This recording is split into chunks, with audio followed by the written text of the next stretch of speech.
Hi, I'm Sammy. I'm a global account manager here at Dentsu, and I'm very excited to welcome you to this LinkedIn Live entitled From Gen Z to Gen Z.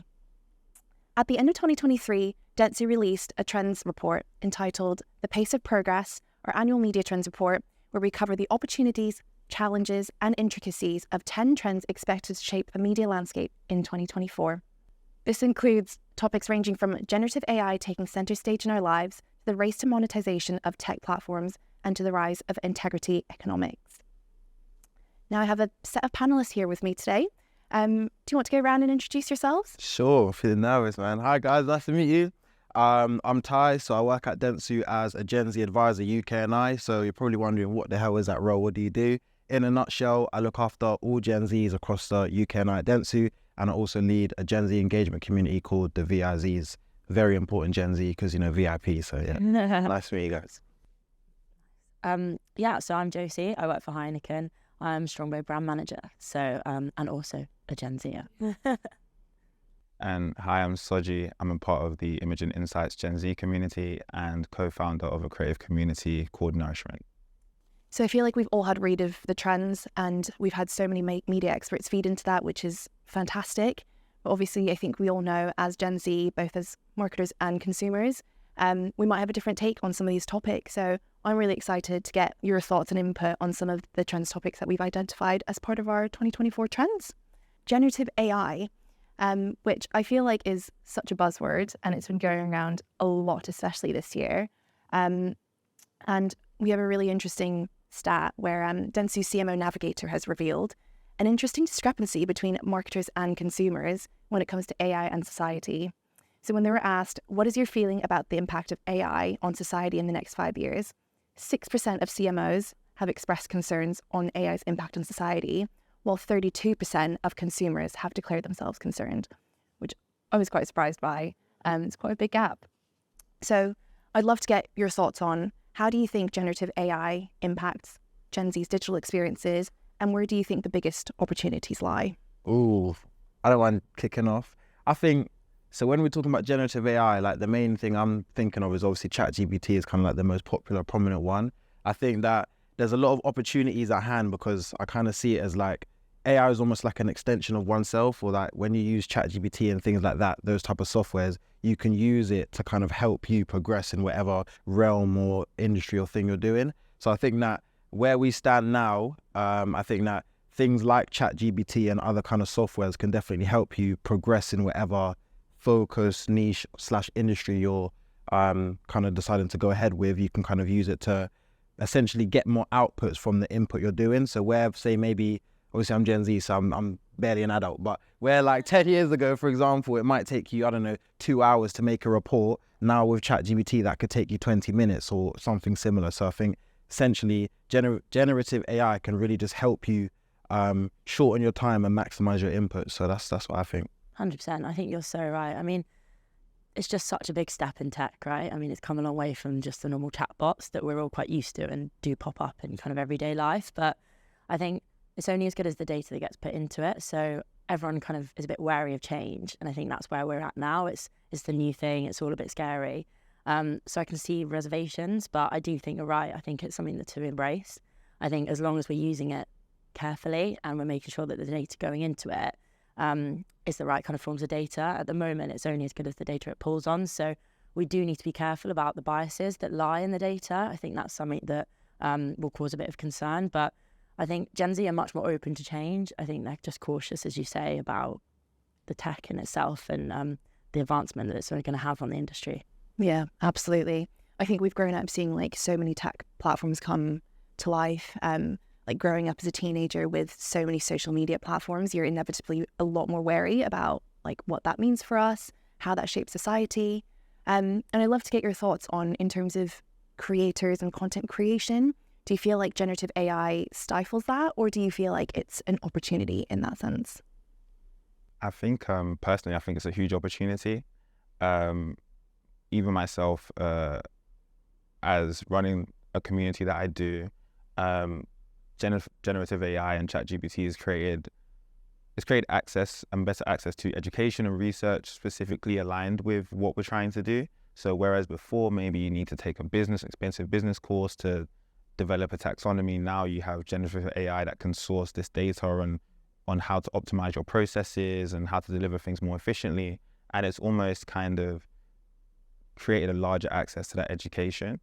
I think as an individual creator as well, from the generative image standpoint, if there's a strategic element that you're in terms of the creative side, you're not necessarily as strong or as confident, it's a great way for you to be able to deliver what you're trying to achieve as an individual content creator.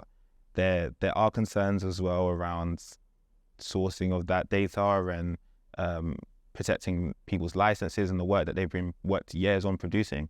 But I think the Gen Z community is conscious of that. We're a very socially conscious community, and I'm sure we'll be able to work our way through it and doing it the right and ethical way. Totally agree. I just want to add to that as well. I think there is probably a bit of a worry about differentiation and being unique when you're using the same tools. But I think you're right. Everyone will adapt, and it almost opens up a whole new realm of creative ability. And you'll get people coming through that can use it in such unique ways that they get to make their own standpoint on it. So yeah, I completely agree. I've got a question. Soji, so obviously you're like in the kind of creative field where you mentioned a minute ago about like owning your rights and stuff like that when it comes to the creative pieces or arts you make. Do you think that can be a bit of a threat to like Gen Zs in years to come as like more generative AI softwares are being created?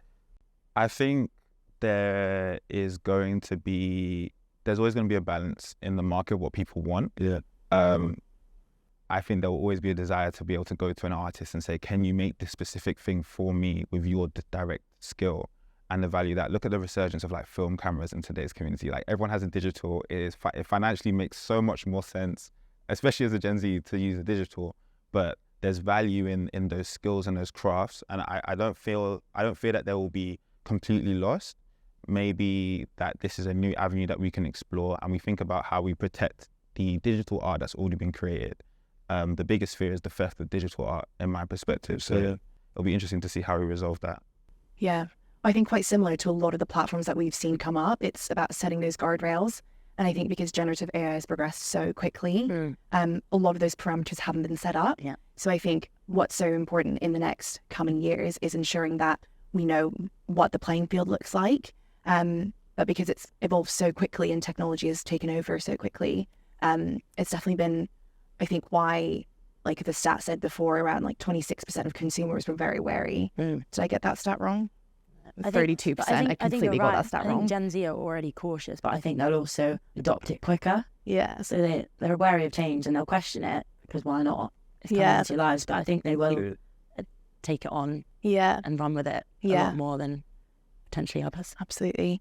And so kind of building on to that, do you think generative AI will become an essential tool for marketers? And if so, what do you think are the tools that, or like the resources that we need to have and skills we need to develop in order to maximize its potential? I can jump in on that. Look at that. Yeah, I think it would be crazy for us not to. I think the ability, the efficiency that you just said is brilliant. I think it can help us really broaden our mindset. And from a brand point of view, we just need to work with our agencies really closely to understand what skills we need to get the most out of it. So understanding how it works just as a baseline, but also what asks and prompts we need to put in to get the best use out of it. And as you say, as we were talking about earlier, making sure that the data doesn't kind of discriminate and you get a really kind of holistic view from it. I think some of the key uses that you could have from it, ideation's a big one. It's a great prompt starter, especially when you're trying to come up with, I don't know, like campaign ideas, or just even think about how to kind of write social copy in a sense as well. So it's got such a broad use. But I think definitely upskilling is needed, and I think we need to embrace it. And as you say, work quickly to do so, because it's just progressed at such a fast pace. I don't know what you guys think. What would you think if a brand brought out a campaign solely made from AI? So I think everything you said is brilliant, and I completely agree. I think if a brand was to come out with a campaign that was purely AI generated, for it to be effective, successful, and to be appreciated from the Gen Z community, I think personally it would have to be very strategic. It would have to be very purposeful. There'd have to be an intentional message there. And the value that it's adding and the representation that it's giving needs to be very considered. You won't be able to just put out a blanket marketing campaign and it be successful. I think about how it can be used with community engagement in terms of like generative images now. I'm seeing all over social media just like generated memes and organizations being able to edit their faces into certain scenarios, and it allows that kind of immersion and allow a quick response to the current ongoing aspects of life that you need to grab onto to grab the attention of people in today's day and age. So I think that utilization is going to be really impressive, and it's going to be, seeing that in marketing campaigns would be brilliant. We referenced the I don't know if you saw the French Women's World Cup. Yeah, advert. brilliant No. campaign. Stuff like that. Yeah. Right message, right delivery, right execution, right timing. Oh yeah, yeah. I didn't know what he's on about. I remember now. So it's where they changed into male players, if I'm not mistaken. Yeah. Nah, I agree. I think you're right. It needs a purpose. I think that's the same, and then it needs to still be built off an insight. But that's a brilliant idea, because it wasn't even their full campaign. It was just a small piece, a very smart piece, and just again making you check yourself and using AI to help do that in a way that I don't know how they've been able to do anything like that before, but super visual and super impressive. I think as well, just adding on to both points, I agree with them. Firstly, I think that when it comes to AI, like, and in terms of marketing campaigns, generative AI should be the cherry on top, but it shouldn't be the cake. So what I mean is, like, you should still be able to understand human, like, interaction, perception, and those kind of stuff. So, like, when you're marketing to somebody, you should know how you want that person to think and or feel, which is things that you can't just replace that by putting it into ChatGPT and expecting to get the same results from like a psychology level. But I think you can use the use of a ChatGPT, a generative AI, to add on to the campaign you already have, like the icing on top. In this case, what you literally said with the Women's World Cup football, I don't know what the title was, but in France, that will kind of like summarize it and kind of like wrap it up nicely. But I don't think it should be the whole thing. Like you said, it's one part of a bigger campaign. Yeah. So that's what I think. It's a tool in your toolbox. Yeah, And literally. you need to, I think, as you said, like, we need to upskill to understand how to do that effectively. You're 100% right. It's not going to take away the human touch. I agree. So important to keep in mind when you're a marketer. And I think what's really interesting is a lot of what's been said has kind of like outlines the underlying red thread that runs through everything we're going to talk about today, is that this generation is more socially conscious, more socially aware, more purpose driven. And we're seeing that come through in like every single trend that we talk about, which I think is fascinating and I think so important for brands to bear in mind whenever they're looking to reach Gen Z, because when we talk about like cutting through to them, how do we communicate to them? How do we get their attention? That is so, so crucial. We're going to move on to platform monetization. Yeah. And I'm going to do something similar. I'm going to start off with a bit of an insight into what our research tells us, and then I'll get your thoughts on what you think. So Dentsu's CCS data shows that 44% of Gen Z in Australia are comfortable with sharing their data to create better experiences, showing underlying acceptance of data sharing in exchange for a more seamless online experience. And as platforms such as Netflix use IP addresses, device IDs, and account activity to cut down password sharing, there's also a great opportunity for these platforms to collect data to create better customer experiences. So obviously there's this huge upside of personalized experiences, getting something that's more tailored to your preferences based on the data that you share. But we're also conscious that there are a lot of risks and concerns around this. So I'd love to get your thoughts on what's Gen Z's perspective on the crackdown on account sharing and increased data sharing, and how does it affect their perceptions on platforms?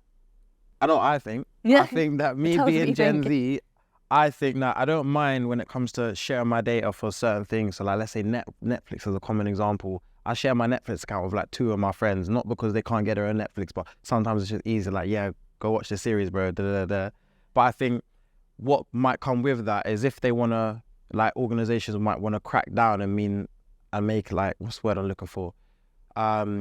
Make data sharing a bit more, have some more restrictions onto that. I feel like it would make me as the user feel like, not that I'm getting in trouble, but like it's less freedom on the platform or on the app. And I feel like there's a bit of a delicate balance that these organizations or platforms will have to have in place, where you're cracking down on data sharing, but not to the point where I, as someone who's using said platform or organization or your services, feels restricted. Does that make sense? So like, if Netflix, in this example, was like, no, you're not able to do that or share between 2 devices, for example, I would be like, what the hell, man? Like, when am I in this like TV prison now? I can't even watch. You know what I mean? Me and my friend can't share the same account. So I think there's a bit of a delicate balance. Yeah, you're so right. I think it's all about having the control of what data you're giving. If it's in our control and we're saying, yeah, you can have it, then that's the key, I think. I think that's what everyone expects now, and you need to. There's a lot of regulation that's come in about that. But you're right. The clamp down on account sharing, I think, is a bit of a frustration. Yeah. And even, I think it's now based on devices and, as you say, IP addresses. Even if it's your account, you can't use it in another location sometimes. So those restrictions are starting to be a bit irritating as a user. And I think it takes some of the social side away. Like, as you say, oh, you can share your account for them to go and watch that series because it's something you're talking about. As Gen Zs, we're like interacting through media and digital now. I think that will take that away. And it'll be a bit more, as you say, you're being told off a bit. Yeah. What the hell? It's a shame because I feel like the crackdowns feel as though Netflix are trying to progress themselves at the cost of the user experience or at the expense of the user experience. Any kind of attempt for growth where you're not considering what we enjoy from it is never, I don't think it's going to be taken or received positively. I think about, like you've mentioned, the social element of watching shows and the collaborative element of it. And it feels as though it's a very profit-driven perspective that actually takes away from the consumer, which I think it's the takeaway part that is the real frustrating element there. And when we talk about wanting to be innovative and improve your services or add more value, and I think especially with Netflix and specifically in this context, but they're not the only person cracking down on license or organization cracking down on licenses. You talk about like the experiences or the features that consumers do want, aren't coming out. So there's that kind of frustration of, oh, how can you improve our immersive experience? How can you make us fall in love with your brand if really all you're doing is kind of making it harder for us to engage with you the way that we used to? Yeah, absolutely. You're so right. I think Spotify had individual accounts, but I think they now have family packages. So they've almost gone the opposite way. Yeah. You can share. Yes, it means that they might take a bit of a hit revenue-wise, but I think Netflix have gone the other way, and I know it is about their bottom line sometimes at the end of the day, but it is a balance with consumer experience, right? Yeah.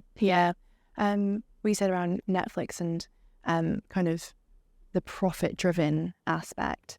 We're seeing a lot more streaming services offer ad tier options. So Netflix is the obvious one, Disney Plus, and I think a lot of different streaming platforms are doing the same. What do you think the Gen Z stance is on the increase of advertising on these platforms? I think it's annoying. Just being honest with you and transparent, I think that, like, let's say YouTube, for example, YouTube has like double ads. So say if I want to watch like a music video, I'm seeing Unskippable. 10 seconds of my life. Like, what the hell? Like, let's just play this Drake, man. Let's go with the day. Like, I think I don't mind having adverts in between the content I'm watching, but it has to be weaved in a specific way. I feel like now, obviously, we know that us being Gen Zs have short attention spans anyway. So on top of that, it's like, I give the example back with YouTube. So I remember when I was growing up, my mum used to love EastEnders and Emmerdale, Coronation Street. I know I'm going on side tangent here. There always used to be adverts, so that's standard on normal BVOD TV, which is fair enough. That's what they were used to. As I got older and I've moved over to YouTube, at first it was like a 5-second ad, that's it. And now it's like slowly increasing, which makes me feel like I'm going back to that point. I don't really like it, so. Yeah. Non-skippables. Yeah, Yeah. man. Spamming that button, like, come on, man. Yeah, I think I completely agree with you. It is irritating. I think it's something, as you say, with, that's probably a bit clouded by my job as well, but with personalised advertising, I think sometimes if the content is relevant, it's not as bad as if it's something you're just like, it feels a bit random. And we've, as Gen Z, have kind of grown up with personalised advertising, which is what you've said, and trying to make content way more relevant. So I think it's not too bad when it's something like that. And sometimes you might see something that you're like, oh, actually, I might watch that if it was like a trailer for another program or something. But when you're thinking about subscriptions and you can get ones that are free with ads, I think you are seeing people select that now as well. And that's, again, I think about control. It's like, well, I'm choosing to be able to see ads, but I know I don't need to pay for it. And I think with with Netflix kind of coming down on people with accounts and sharing, I think then that might see an increase in those free accounts as well and the rise of them, even though there's that ad trade-off, really.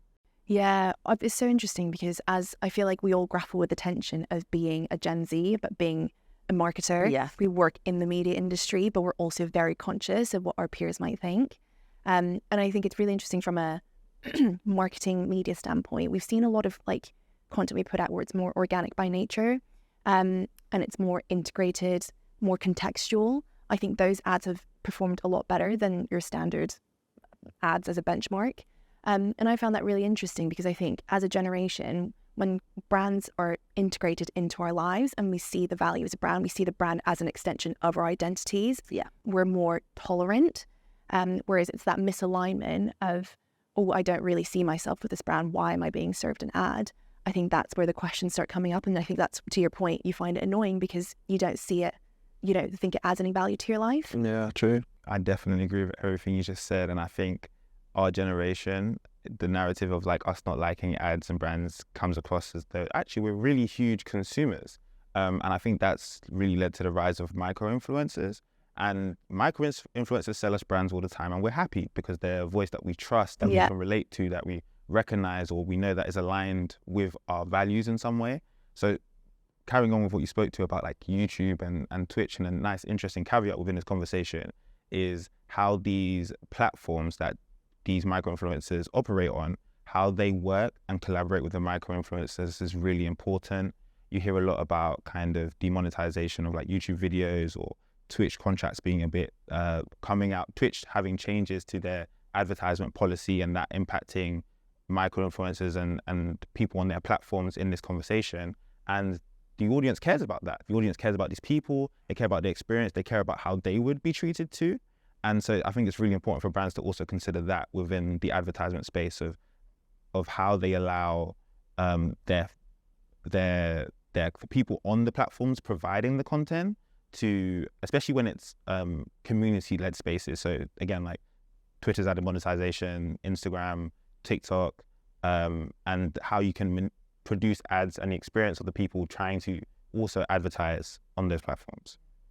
I think you're so right. I think co-creation, right, is just so much more important with the Gen Z audience, and seeing ourselves in the content, whether that is via an influencer or even getting Gen Zs into your campaigns and helping you tell your story. But as you said earlier, it needs to be for a reason and the right place and the right content for the right channel as well. Yeah. 100%. It's like we want brands to work with us rather than against us. Yeah. Which I think is really interesting. And on the point of monetization, I feel like I really want to get your thoughts on Be Real. I think at its peak, it had 20 million users, but since it's dropped to 6 million, I am proudly still part of the 6 million. I'm one of the 14. Oh, gosh. Disappointing. So how did that happen? What did you find that was, I guess, why'd you leave it? Yeah, to be fair, it's actually funny you mentioned that because a few of my friends still use Be Real actively, but I'm just not really a fan of it anymore. The reason why, I'm not too sure. I feel like it was just a bit of a wave then rather like a solidified app, like Instagram, Snapchat, TikTok, solidified apps. I feel like Be Real it was almost like a bit of a cash cow. Like it had its high when everyone was using it, and then it just kind of just seemed to just disappear. I don't know. Obviously, there's different ways that people use apps. Obviously, it's like a social type of app where you share pictures and stuff like that. But I felt like it was a bit limited, so that's why I literally stopped using it. Yeah. Yeah. I don't know about you guys.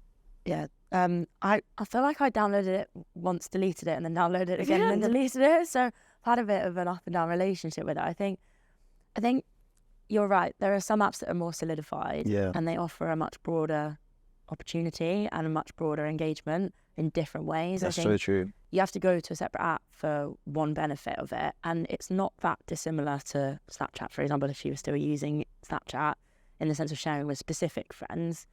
I have loads of friends that still do it, and it is nice to see what's going on in their lives, but probably an unpopular Gen Z opinion, but I don't want to have loads of apps that I have to go to every day. I do like one place for everything. Yeah.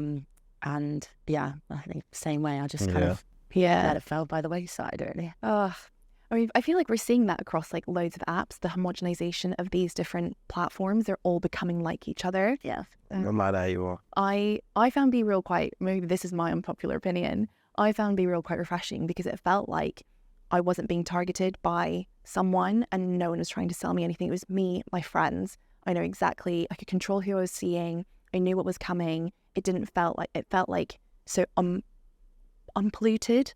Oh, I don't even know if that's a word. It just felt like a safe space. Whereas sometimes when I go on Instagram, I scroll through and it's like, oh, I don't know if that looks quite organic. Is that my friend? Is that an ad? Is that a sponsored? Yeah. So yeah, I think that's why I've kind of stuck to Be Real. But I also feel like it benefits from like the user network. If you have that network, it's easier to sustain. And obviously a lot of that is, ads have a huge role in playing in sustaining that, new developments, all of that. I agree with you so much, Sammy. Be Real was such an interesting, new social media breaking into the market for me, because I think it solved like a meta need. Like the need that we started to develop from social media was that we wanted it to not be like facetious or fake. We wanted like the accurate representation of what people do, and it kind of almost helped manage with those anxieties. It also kept it within like our community. You could choose your people, I think, and that solving that need, that kind of meta need, that need as a result of social media, is probably the way for, I guess, new innovative ideas. But I agree with Ty, and I also agree that the idea that it would be that the idea that it didn't expand enough to cover enough of our needs and desires, especially for connection, for it to really like hold its user base. And I remember getting pinged at like 8 a.m. and I just... I think that's it. It was a whole thing. I was like, okay. It was going off quite a lot. That's it. Yeah. Also very early. Yeah. But I think that kind of recognizing the meta needs that almost social media and interconnectivity and all these apps that we have on our phones all the times, like can cause those frustrations. Yeah. Is really the way for this area, in my opinion, to move forward. Yeah. So much great discussion. If you had to summarize your one key takeaway or one point when it comes to advertising on social platforms, what that means for Gen Z, what would it be? Let's go that way. So I think trust and really understanding what you want the consumer's experience to be, what the consumer wants their experience to be, and working in tandem with them. Yeah. Once you've achieved that, I think people will give you a chance, people will give you a shot, and it's just about trying to integrate and I think collaborate in as many ways as possible. I think being across multi-platforms, being multifaceted, have multiple interests, you have to consider that as well. And as much as you want to garner the attention of the audience as much as possible, I think there needs to be a freedom to kind of let them explore, but still fulfill that need that you want them, that they are yearning for. Very good. Strong. Yeah. Great answer. Thank you. I probably kind of have to split my brain sometimes in two, again, being consumer and then with your job. I don't know if you find the same thing, Sammy, but I think what you just said there, if I'm going from a work point of view as a marketer, but trust is so important when you're brand building. Gaining your consumers' trust is essential. And I think a really key driver of that is meaning, and having meaning and seeing, like, consumers seeing that your brand has a meaning within their kind of world, whether that's digital, but also just from what a brand stands for. So I think that's so important to grow from a brand perspective. And to do that, I think understanding your consumers is so important. So then from my consumer side, we just want to be understood. Understood. We just want to be understood, right? And Gen Z, we're quite loud in our opinions, but we do sometimes have a few tensions. Like, we love novelty, but we also love nostalgia. And I think it's just tapping into some of these insights and using that knowledge to really kind of show up in a way that's genuine and authentic. That's brilliant. I don't know if I can beat that. Yeah. I don't know how I said to go that way. I should have went math. Good question. I think the best way that consumers can engage Gen Z, I would say, is by giving big free value first. So what I mean by that is, like, let's take the YouTube example that I gave, and I said that I find it a bit frustrating when YouTubers, as soon as I click on the first video, first time loading onto YouTube, they're already serving me 2 ads straight away, rather than they could flip the script and immediately give me the value I'm looking for first. So let's say if I'm trying to watch a podcast from, I don't know, Diver CEO, and it's a 45-minute podcast, maybe the first 30 to 35 minutes is just free value, aka the actual podcast itself, and then 35 minutes onwards they serve me some ads, because from my perspective, you've already given me so much value. What's a 10-second ad now? You've already let me watch 30 minutes of my chosen content, compared to what other platforms are doing right now is the other way around, where they're trying to come from their perspective of, we want you to give us value first, so you must watch this ad now and then you get what you want. So I think that my one gem to take away would be flip the script and give big free value first, and then that's how you're going to get the trust of your consumers. And I think that's not just a Gen Z thing, that's just the all people thing. That's kind of like a psychology tactic, but I think that will get a lot more people to be engaged in those platforms. So that's what I would say. That's Yeah. a really interesting point of view, actually. I've just gone like marketing head again, and like you're probably going to be more attentive at that point in time as well, Yeah. because you're listening to what you want to listen to Exactly. or watching what you want to watch. So your attention is going to be fully on it. Yeah. That's exactly what I think. Yeah. I think what's really interesting and ties in really nicely with our next and final topic is all three of you mentioned trust, which I think, from hearing all of what you had to say, is kind of like the currency that we're working with for especially Gen Z. I think all consumers, but particularly this generation. And it's something that we're coining as integrity economics.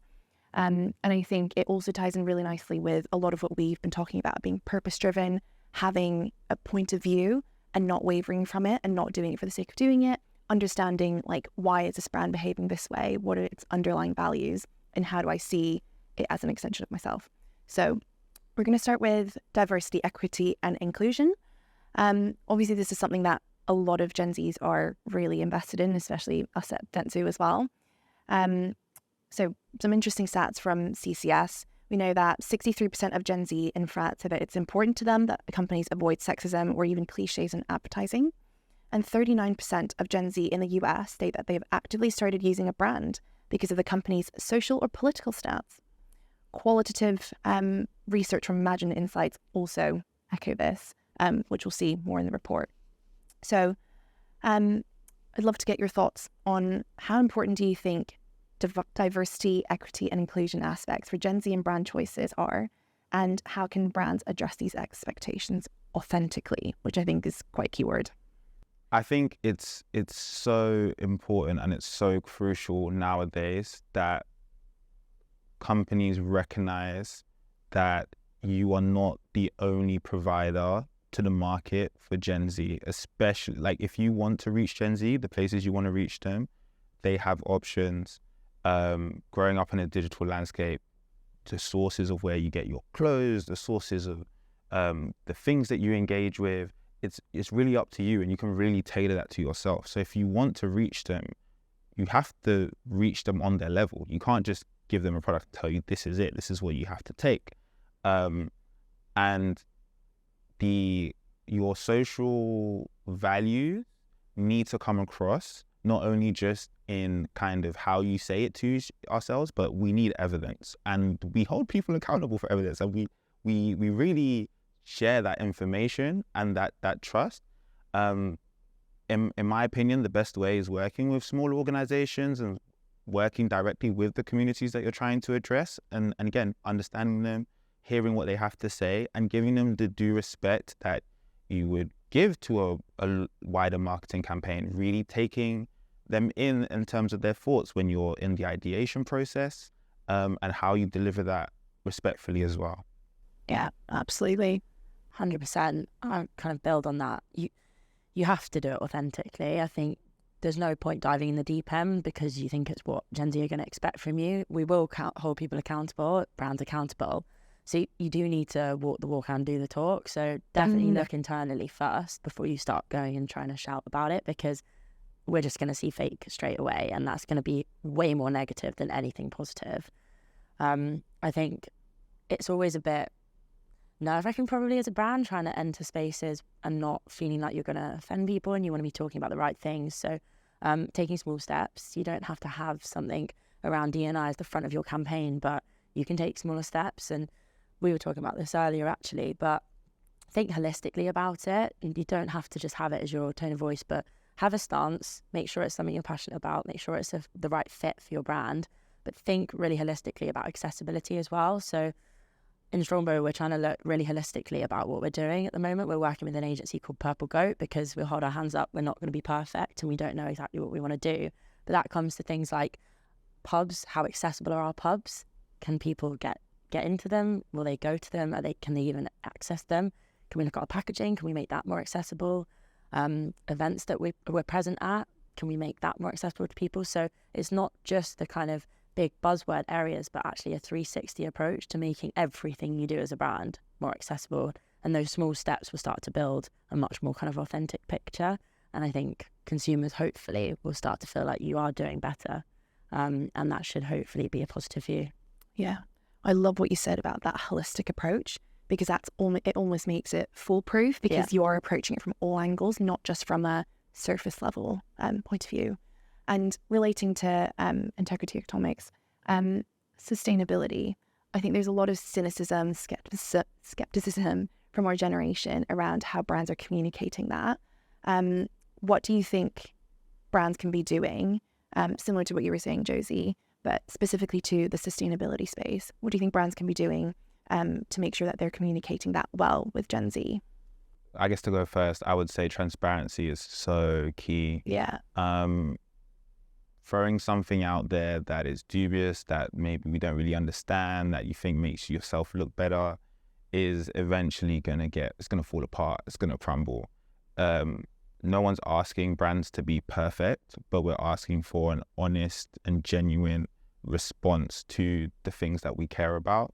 And as we can see that, and if you deliver that transparency, I think you'll find that the communities you're trying to engage with will appreciate you more. Yeah. And again, it starts small. Trust is built over time. It involves working with a lot of people in a lot of different situations. And if you really want to reap the benefits of that, you do have to take the approach. Yeah. So I think ESG goals are very controversial in terms of how people are reaching them. And I also think that the S in that ESG, the social aspect of it, is often ignored by brands. Yeah. And I think that, especially within marketing and advertising, is a key element that I don't think enough organizations are thinking about. Yeah. I think as well, Gen Z expects brands to have a stance and use their platforms and voices to also try and help make positive change. And again, it can be a lot of pressure because you need to do it authentically and you need to do it right, and change doesn't happen overnight. But it's so important to have agendas and make sure you, as you say, you're looking at it holistically. And you might not get it right every time. I mean, again, I can only talk from experience and working in Heineken, but like high cones on tops of 4 packs of cans, right? It's doing very specific, but they're really bad for the environment. So the whole industry kind of has to pull together to try and figure out, right, what are we going to do to change that? And we came out with the technology that the team were working on, but it wasn't great in supermarkets. Some of the packs were falling apart, but it was the right step to the right kind of end goal. And it's trying to kind of keep pushing that. And again, just make sure that we are showing that we're trying to make change, and just really be truthful about the changes you're trying to make and the goal kind of aims that you're trying to get to. Yeah. It's like progress, not perfection. Yeah. And I think, that is so key, because no one's ever going to get it right in their first go. But it's that progress and communicating that you're trying, I think, makes a huge difference. And I do think like advertising, the industry that we work in, is so powerful in the way that we can shape and change behaviors and actions on such a mass scale. And I think that is almost like our superpower. And it almost feels like if brands aren't using that, it feels like such a waste. Yeah. I feel like it's such a great opportunity, because you have all these ad spaces, all these, I guess you have a brand platform that people engage with. And it feels like we're being pressed with so many issues around us. There's political turmoil, there's a climate crisis. And it feels like brands, it's like what you were saying, Josie, about we expect brands to have a stance in that and not just sit on the sidelines and watch it unravel, because there's so much to be done. And brands have the power to do that. Yeah, and hold each other accountable. I think change is only going to come if everyone moves together, right? Absolutely. And it goes everything down to like actual physical products, but also carbon neutral advertising. Yeah. So like the growth in that, and trying to make sure that we're considering all the different angles that we can try and tackle that, and do your bit essentially. Yeah. And there's so many tools and resources out there now, which I'm very excited about. There's things like AdNet Zero, and obviously we're working on the Dentsu Carbon Calculator rollout, which I think is a phenomenal tool to help brands accelerate in that space. And it's taking that first step, like you were saying, and not aiming for perfection in your first go. And my final question for this section is around considering our background, our interests, what we're passionate about. How can we drive social impact in organizations, and what advice can be offered to older generations?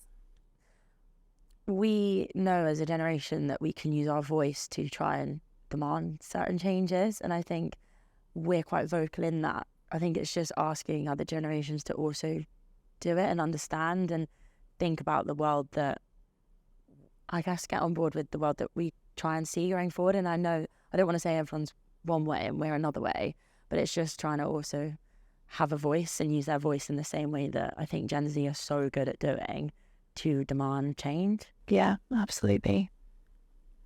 Any thoughts, Sochi? I feel like this is a really tough question. Yeah. I think the first step is an honest conversation, a collaborative conversation. I think there's a way that we can all improve the experience for everyone. And I think that comes with innovation and bravery and the confidence to say, okay, we've been doing things this way for a certain while, and unfortunately it's not working anymore. But how can we change and progress in a way that everyone can be happy with? And that collaborative journey for me is the way that different generations can actually come together and be really successful. And I think any kind of work actively aiming to do that would really create a strong baseline for you to build off on and meet the needs of a lot of people. Like, we are Gen Z, but as Ty said earlier, we're people. Like, things work for us that also work for the elder community. There's a lot of our culture right now that is birthed from that, is learned from that. And I think we have to meet on a common ground and build from there. Yeah. It's almost like we need to humanize what we do. It's like, yes, brands and consumers, but at the end of the day, like you were saying, we're all people and we have very similar needs and desires. And it's how do we connect on a human to human basis rather than like, I'm the brand, you're the consumer, and seeing consumers beyond just a consumer, but also as people, which I think is so important. Try and encourage the conversation, as you say. Brands encourage conversation, but us with different generations as well. Absolutely. So as we wrap up today's session, what would be your one takeaway for viewers who have tuned in? I guess we've spoken about a lot of topics that we see drastic change happening so quickly. I guess we're talking about AI, we're talking about just so many important social topics and D&I and how important it is. I think it's just, again, just understanding of the Gen Z audience and the reasons why we can, I guess we speak really loudly, we know what we want, but also it's trying to get positive change. And just as you said, I like this phrase, we're all people. So I think it's just making sure that from a marketing point of view, brand point of view, we just really understand our consumer. We go after the key insights. Yeah. And that's the best way to kind of talk to our consumer. As a consumer, I like to be heard as well. Yeah. Give me content I want to see, makes me laugh, has reason to be there. Yeah, exactly. Yeah, for me, I second that point wholeheartedly. I'd just say that obviously we covered a few different subsections within the conversation, but my main thing, which I mentioned earlier, was just about big free value. So I'll just say that for brands, the main way you win over Gen Z is just by give, and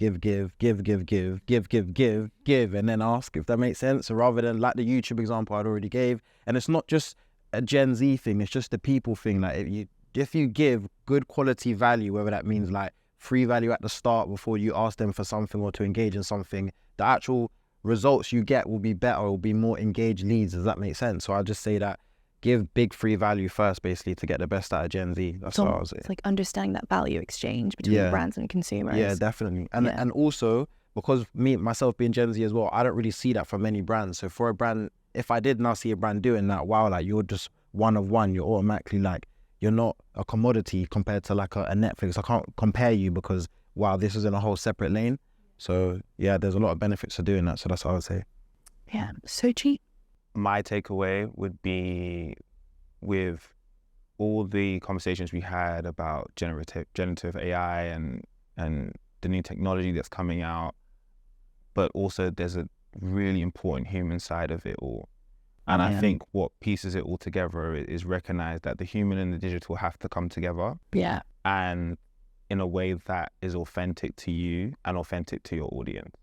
If you can manage to do that, I think you'll have a lot of very, very happy consumers, customers, and also ambassadors. The people who engage with you really do become ambassadors of your brand in today's day and age, where we're also interconnected and talking to each other. I would say the takeaway is search to provide the human in the digital. Oh, wow. What a way to end. Oh, I two feel like there's quotables. so I've got much, two there's so quotables much to today. unpack. I was like, can we start the conversation again? No, that's absolutely brilliant. So thank you so much, Tyler, Josie, and Soji for all your input and insights. It's been absolutely fascinating. And thank you so much to our viewers who have tuned in today as well. You can find the report From Gen Z to Gen Z in the link in the comments below. And you can also find Dentsu's 2024 Media Trends Report, The Pace of Progress, on the dentsu.com website as well. Thank you so much again, and see you soon.